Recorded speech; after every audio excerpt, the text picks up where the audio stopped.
বৃহত্তর সুন্নি জোট সিদ্ধান্ত নিয়েছেন যে 300 আসনেই প্রার্থী দিবেন, এবং যদি পাস ফেল তো একমাত্র আল্লাহর উপর নির্ভর করে। তবে আমি দেশবাসীর কাছে এবং সুন্নি জনতার কাছে আমি আবারও উদাত্ত আহ্বান জানাচ্ছি, এই দেশের সার্বভৌমত্ব সুরক্ষায় এবং ধর্মকে সুন্দর করে সম্প্রীতির মাধ্যমে সকল শ্রেণীর ভেদাভেদ সব কিছুর ভেদাভেদ ভুলে গিয়ে আমরা যদি আমাদের মূল বার্তাগুলো যদি আমরা পৌঁছাতে পারি, এবং দেশবাসী বা দেশের জনগণ যদি, এবং আমাদের যারা তরিকাপন্থী যারা 65% লোক আছেন তারা যদি আমাদেরকে ইনশাল্লাহ মনসম্মতি দেয়, ইনশাল্লাহ আশা করছি আমরা ভালো একটি কাঙ্ক্ষিত রেজাল্ট অর্জন করতে পারবো। নির্বাচন আপনি জানেন যে মব ভায়োলেন্সের তাণ্ডব লীলা বাংলাদেশটা বর্তমানে অতিষ্ঠ।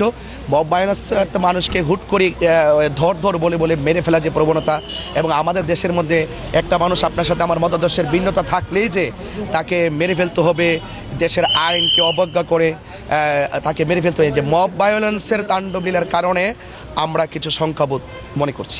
এদেশে একমাত্র শান্তিপ্রিয় দল আহলুস সুন্নাত ওয়াল জামাত। আহলুস সুন্নাত ওয়াল জামাতের অনুভূতিকে এবং আহলুস সুন্নাত ওয়াল জামাতের যে শান্তির বার্তাগুলো এদেশে পৌঁছে দেওয়ার জন্য কিন্তু রাজনৈতিক অঙ্গনে আমাদের পদার্পণ। সেখানে আপনারা জানেন যে আমাদের বৃহত্তর সুন্নি জোট হয়েছে, বাংলাদেশ ইসলামিক ফ্রন্ট বাংলাদেশ এবং সুপ্রিম পার্টি, এই 3টি দল মিলে কিন্তু আমাদের একটি বৃহত্তর সুন্নি জোট হয়েছে, এবং আরও কিছু দল আছে তারাও একাত্মতা পোষণ করবেন বলে আমি আশা করি। এবং পাশাপাশি আমরা আশা করছি যে এই দেশের শতকরা 65% সুফিবাদী মানুষ, অর্থাৎ সুন্নি জনতা, তরিকাপন্থী মানুষ। আমি মনে করি তরিকাপন্থীরা যেভাবে এই দেশকে ধারণ করে এবং তরিকাপন্থীরা যেভাবে দেশের ধর্মকে ধারণ করে, আমি মনে করি এই দেশের রাজনৈতিক অস্থিরতাকে যদি শিথিল করতে হয়, শান্তিপ্রিয় করতে হয়, তাহলে আহলুস সুন্নাত ওয়াল জামাতের যে মূল থিমটা আছে এই থিমটা রাজনৈতিকভাবে প্রয়োগ করা। আসসালামু আলাইকুম ওয়া রাহমাতুল্লাহি ওয়া বারাকাতুহু। এক আল্লামা তাহিরি 300 আসনে প্রার্থী দেওয়ার ঘোষণা শুনেই বাতিলদের এখন ঘুম হারাম হয়ে গেছে।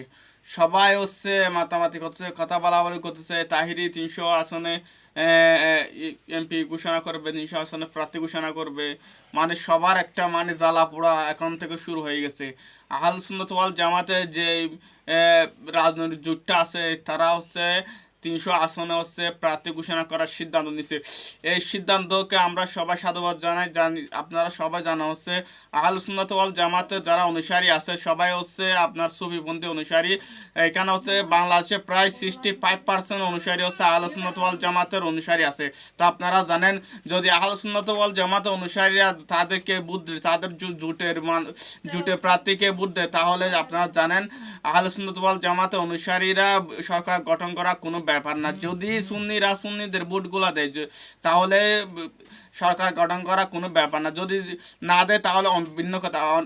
এতদিন তো আপনারা অন্যদেরকে ভোট দিয়েছেন, আপনারা যারা সুন্নি আছেন, আহলুস সুন্নাত ওয়াল জামাতের অনুসারী আছেন, সবাই আপনারা অন্যদেরকে ভোট দিয়ে আসছেন। এখন আপনাদের নিজেদের ভোট নিজেদেরকে দেন, তাহলে দেখবেন সুন্নি জামাত আরো এগিয়ে আছে। আপনারা সবাই জানা আহলুস সুন্নাত ওয়াল জামাত বাংলাদেশে একমাত্র শান্তিপ্রিয় দল।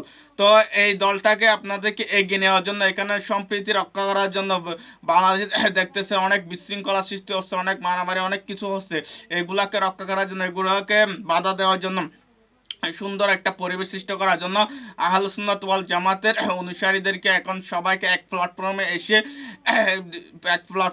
এসে সুন্নি জোটকে জয়যুক্ত করে সংসদে নিয়ে যেতে হবে। তো আপনারা সবাই এখন থেকে কাজ শুরু করে দেন। আর যারা আহলুস সুন্নাত ওয়াল জামাতের অনুসারী আছেন সবাই আহলুস সুন্নাত ওয়াল জামাতের যারা প্রার্থী হবেন, যে প্রার্থীকে ঘোষণা করা হবে তাদেরকে ভোট দিয়ে জয়যুক্ত করার চেষ্টা করবেন, কারণ বাংলাদেশে আহলুস সুন্নাত ওয়াল জামাতের অনুসারী ভরপুর। তো আজকে ভিডিওতে এই পর্যন্ত। সবাই ভালো থাকবেন, সুস্থ থাকবেন, আল্লাহ হাফেজ।